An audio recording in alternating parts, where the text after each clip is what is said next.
আজকে আপনাদেরকে এমন একটি দেশ সম্পর্কে জানাবো যা আপনারা সকলে ইতিমধ্যে দেশ সম্পর্কে পরিচিত।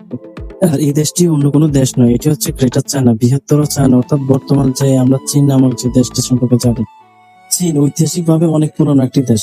এই দেশের সাথে জড়িত আছে হাজার হাজার বছরের সাংস্কৃতিক সভ্যতা, আছে ধর্মীয় মূল্যবোধ, আছে রাজনৈতিক পরিচয়, ভৌগোলিক পরিচয়। তবে চীন প্রাকৃতিকভাবে অপরূপ সৌন্দর্যের একটি দেশ হলো। চীন স্বাধীনতার পূর্বে একটি দরিদ্রতম দেশ ছিল। একসময় যে দেশ ছিল বিদেশি দাসত্বের রাজ্য, মহারাজ্য। আজ সেই দেশ নিয়ন্ত্রণ করছে সারা বিশ্বকে, সারা বিশ্বের অর্থনীতিকে, প্রযুক্তিকে, এমনকি ভবিষ্যতের দিক নির্দেশনা তারা নিয়ন্ত্রণ করতেছে। দেশটি যেমন রাশিয়ার পরে দ্বিতীয় বৃহত্তম দেশ হিসেবে পরিচিত, তেমনি তারা আমেরিকার পরে দ্বিতীয় অর্থনৈতিক দেশ হিসেবে পরিচিত। অনুমান করা যায় যে 2030 সালের পর আমেরিকাকে চীনের অর্থনীতি ছাড়িয়ে যাবে এবং বিশ্বের প্রথম পরাশক্তি হিসেবে রূপান্তরিত হওয়ার সম্ভাবনা আছে। আচ্ছা, সম্মানিত প্রিয় শ্রোতা, আমরা মূল গল্পে আসি। চীনের ইতিহাস শুরু হয় হাজার হাজার বছর আগে।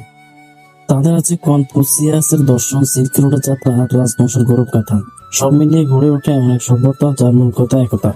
প্রাচীন কাল থেকে চীনের রাজনৈতিক ইতিহাসে চীনে 19 শতকে শুরু হয় অপমানের অধ্যায়।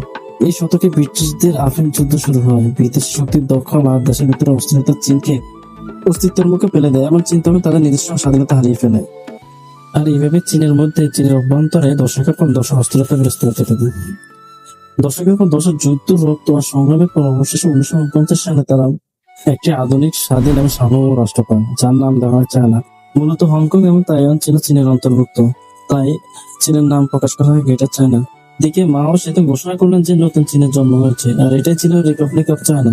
চীন ছিল তখনও অত্যন্ত দরিদ্র, কিন্তু তাদের মধ্যে ছিল প্রত্যয়, ছিল আত্মবিশ্বাস এবং ছিল শিক্ষার আগ্রহ।